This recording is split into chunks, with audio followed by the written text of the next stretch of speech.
Imaginez l'instant. Le moniteur bip une dernière fois. Le cœur s'arrête.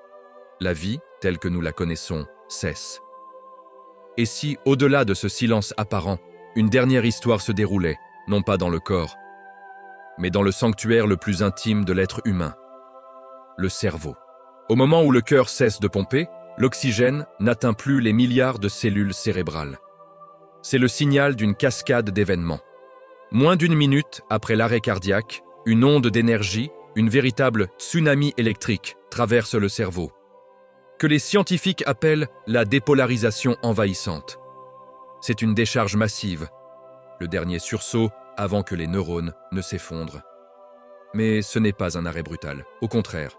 Des études récentes ont enregistré une surprenante explosion d'ondes gamma dans les secondes suivant l'arrêt cardiaque. Ces ondes sont généralement associées à nos moments de haute concentration, de méditation profonde, d'apprentissage intense et de rêve. Le cerveau ne s'éteint pas. Il s'illumine d'un feu d'artifice final. Cette activité intense a une implication sidérante. Une étude de 2022, menée par hasard sur un patient mourant, a capturé des schémas neuronaux étonnamment similaires à ceux que l'on observe lorsque l'on se souvient de sa vie. Ces 7 minutes pourraient être le moment où le cerveau rejoue un film accéléré de nos souvenirs les plus chers, de nos moments les plus intenses. Si les souvenirs reviennent, qu'en est-il de la conscience? C'est une question troublante. L'ouïe est souvent le dernier de nos sens à s'estomper. Des recherches montrent que même un cerveau en phase terminale peut encore réagir au son. Cela signifie que le mourant pourrait potentiellement entendre les voix autour de lui, réalisant l'inévitable. Dans des états d'expérience intense ou de rêve lucide, notre perception du temps se distord. Ces 7 minutes d'activité cérébrale post-mortem pourraient, pour l'individu, sembler durer des heures, voire une éternité. Un voyage intérieur, détaché de la réalité linéaire. La science suggère une raison à cette fin douce.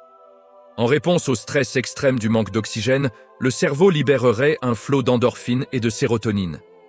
Ces puissants neurochimiques sont connus pour induire des sensations de bien-être, de paix et même d'euphorie, comme un mécanisme ultime d'apaisement. Ces découvertes bousculent nos définitions.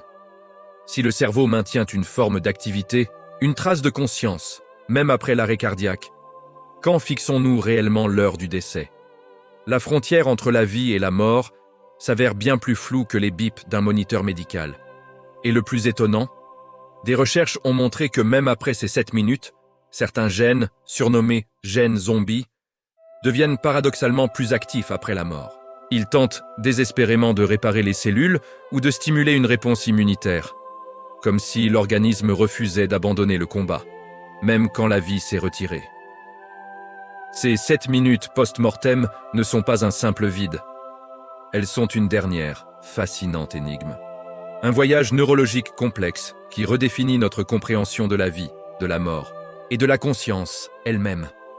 Le cerveau, cette incroyable machine, nous offre une dernière lueur avant l'obscurité totale, laissant derrière lui un silence profond, mais chargé de questions. Si tu aimes voir ce genre de vidéos, abonne-toi, c'est gratuit.